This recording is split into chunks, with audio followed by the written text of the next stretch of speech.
friends, and welcome back to AmandaMuse. Today we're going to be doing a Q&A, kind of like a whatever topic type of Q&A. So thank you for your questions. I went over to my Facebook page and I threw it out there and I was like, hey guys, we haven't done this in a while. Any questions? And a bunch of you put some questions there, so we're going to see how many we can get to today. Now, in the event that your question is not featured, do not fret, because what I'm hoping to do in the next few weeks are some more themed Q&As. So I'm thinking like about a Christmas specific themed Q&A, maybe a house specific Q&A, which there's some more information coming out about that. So you know, that kind of thing. So let me know in the comments if you would like to see a specific type of Q&A and I will make that happen. Okay? Okay, let's jump into the questions. Vanessa Lynn was asking, how do you handle co-sleeping with a mobile kid? And she wants to co-sleep, but she's afraid of the child falling off the bed. Well, I kind of eliminated all risk and I pretty much just have a mattress on the floor, which I appreciate is a little bit maybe like tree hugging kind of style for many people, but it works for us. I sleep far better when I know that there's just like, you know, this much of the mattress to the floor and then the floor is carpeted. So we've done that. My suggestion would be just to do your research, find a setup that works for you where you can be safe with your family and get some sleep, because that's the key. Mary Hinson was asking, what are you most excited about having Christmas back in Canada as opposed to when you were in Malaysia? So I could really go into all of like, oh, it's the tradition and it's family and it's snow, because yes, it's totally all of those things. But can I just be real for a second? It's all about the eggnog lattes, like, let's be honest. Courtney ECL was asking, you always seem so calm and cool. What's your secret to just letting crazy days with the kids roll off your back?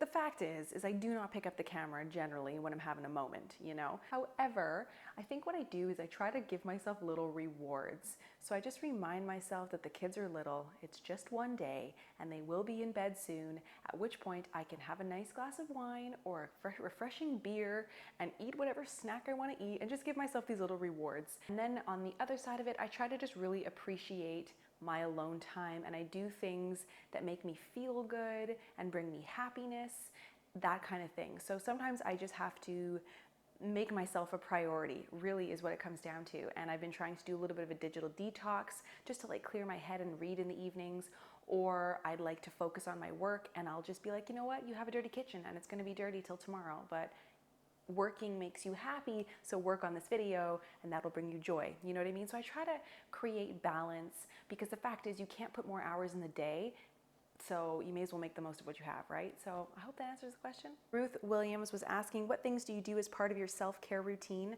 for yourself? That's a really good question, actually. One thing I like to do is I like to nourish my body with foods that make me happy. And sometimes those foods are not necessarily the best for you, but I just take it easy on myself, because I figure this time of life is a little bit crazy where, you know, the me time is very limited. So the little things like just stopping to drink a hot coffee and like finishing it and just letting the chips fall where they may throughout the coffee process. In the morning times, I like to sometimes put makeup on, and sometimes it's a matter of choosing hair or makeup, and oftentimes I just whatever with the hair, I put on a toque and I like to have makeup on. That makes me feel good. And then also part of my self-care is actually YouTube fits into that. I really enjoy having something of my own, time carved out where I can work on something that brings me a lot of joy, and I make that a priority in my life. So back to what I was saying before about, you know, remaining calm and cool, I think it's the same thing. As part of my self-care routine is that I actually make myself a priority, which I do see in the mom world a lot of moms don't. And I feel like as a mom, you are kind of the glue in the family. Mom's temperament can affect the family's temperament. You know, there's a lot of power there. And not to say that I don't have my moments, but I really try to use that power for good, you know? And I feel like if I'm giving to myself and I'm making myself feel like a priority, then it affects the rest of my family. And if I'm in a good groove, then they're in a good groove. So yeah, I guess I just take care of myself, really. Not in a selfish way, but more like, Amanda, you are deserving of love and you need to love yourself. And I think that that sets a great example for your children. So yeah, that's what I like to do. Kim Johnson was asking, if you could only buy makeup from one brand, which would it be? Hands down, NARS. I love NARS. I think their product is beautiful. I love the simplicity of the packaging. I like the scent of their products. I just love it. Jessica Jean Taylor Patterson was asking, when did you know it was the right time to start a family? For Dean and I, it just so happened and worked out that we both felt like being married first was important, and so that happened. And then we decided to move abroad, and it just like the stars aligned and it worked out perfectly. Though I don't know that there really ever is a perfect time. Like, I don't think you can ever have anything in place where you feel completely 100% ready. Because even when I was pregnant with Esme, I was like, oh Lord. And then even with Jack, I was like, what are we doing? You know, like there's always that fear of the unknown. Like with your first, you don't know what's going to happen. With your second, how are you going to fit another kid into the mix? Like it's all, you know, it can be quite worrisome. But all of that to say, somehow you make it work. So I think if you have the foundation, if you have a loving spouse or partner in your life, and you feel like financially you're about ready to do it, because those two things are super important. If you have a rocky relationship or your finances aren't in order, it's just going to make things that much more difficult. So I don't think you need to be married, but I think that maybe you need to have the money to afford a crib and things like that. So if you have kind of like the basics in place, then just wing it like the rest of us. Lindsay Lakutsa was asking about our house update. What renovations are being done? Is it contracted out? Do you plan on doing much DIY? Thank you for this great question, because I actually just filmed a dedicated video to this. It should already be up on my channel. I will leave a link below. I will say that we're planning to move into our new house really soon, and it'll be like part DIY, part contracted out. Lots of fun. But yeah, head over to that video and check out the update if you're interested. Mel Jensen was asking, do you like your own company or do you prefer to be around people? When or if you get time to yourself, what do you like to do that's just for you? I often ask myself, am I an introverted person or an extroverted person? Because I always felt like introverted people get energy from themselves and they recharge by themselves. And I really do feel like I'm like 50-50, because I love being around people. I love the energy that's created when you're around good people. Not like the energy sucker people, but like good people where you feel uplifted and it's fun and you have a good laugh.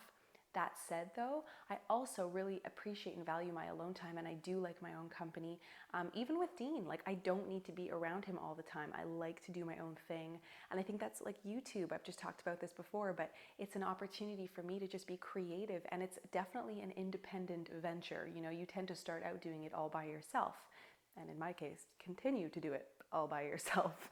So that's something I really enjoy. But also, like, I like to just go and walk around a mall by myself with a coffee. You know, I like to take dogs for a walk. So hint, hint, we'd like to get a dog, you know. But things like that, like I really do just like being lost with my own thoughts, and that's okay to me.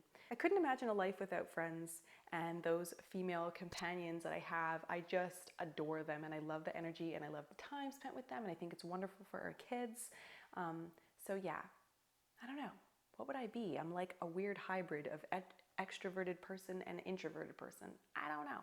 Chelsea Calm was asking, what has been the hardest age of a child to parent? Oh girl, hands down, 3 has been wow. Like, wow.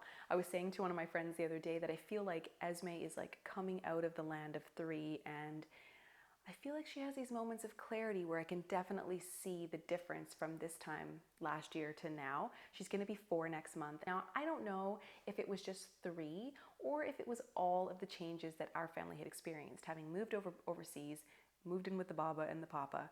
Then after having lived with my in-laws, we moved again to our own place, met new friends, you know, started school. Like, it's been a lot of change. So I don't know if it's the combination or if it was just 3, because I've met other 3-year-olds who've had very, you know, normal lives and are equally as challenging. So 3's been hard. I look at Jack and I'm like, oh, you're so sweet, but you're gonna be 3 one day. Samantha Mihal was asking, what music have you been listening to and who is your favorite Disney princess? Oh, I love it. Music I've been listening to, I tend to listen to very like pop culture stuff. So anything that's new on the radio, I'm always like, oh, what's this about? So, you know, the new Gwen Stefani song, which I'm not sure that I love it. Adele, I really like that. I was really into Cheerleader for a while. So definitely like songs you can dance to. I find when I'm cooking, I love to listen to like smooth jazz, something I can sing along to. That's just what I like to do. In terms of a Disney princess, why is this such a difficult question? I do prefer the more recent ones, like the Elsas of the world, who like don't need the man kind of situation, because I feel like that's a really weird, you know, message to be sending to young girls. She always looks good. She's fierce. She's got nice magical powers. I like to skate. I don't know. And the last question, because I've literally talked forever and I'm seriously going to have to edit this down, was from Vanessa Lynn. This was her second question. It was, would you ever become friends with a follower? Yes and yes, I have. The long story short is, way back when I was in Malaysia, which feels like a long time ago, I remember this woman writing to me via the comment section telling me that she was a yoga instructor and that she was going to be moving to Penang from the US. And I thought, oh, how cool is that, you know? And we'd kind of exchanged a few comments back and forth, and then I thought nothing of it. Then in Penang, I was in Starbucks, the usual hangout, with a girlfriend of mine and getting my coffee, and this woman walked up to me, an American woman, I could tell, or at least a North American woman, and she said, are you AmandaMuse? And I was like, shut it. Shut your mouth. Like, how do you even know this? And my subscriber count wasn't that high. Like, you know, it was still very surprising to me. Anyways, the long story short, it was her, the yoga instructor, and we ended up just connecting, and she's a really nice girl, and I'd gone to a few dinners with her, and then I met some of her friends, and then she ended up leaving Penang quite briefly after that, which was unfortunate because we got along really, really well. And now she is just celebrated. I think her baby just turned 3 months old, and now we're friends on Facebook and we follow each other. So absolutely, I think I'm gonna wrap it up. I have literally chatted for 25 minutes. This might have to be a two-part Q&A. Oh God. Anyhow, thank you so much for watching. If you're new to my channel, please subscribe. I will definitely make a habit of doing more of these videos. So if you'd like to have your question featured, be sure to follow me on Facebook, because I tend to throw my prompts on Facebook or Twitter. So either of those two places. Today was a specific Facebook Q&A. So thank you for all of the questions, and that's it. Keep it real, my friends, and I'll see you in the next video. Bye.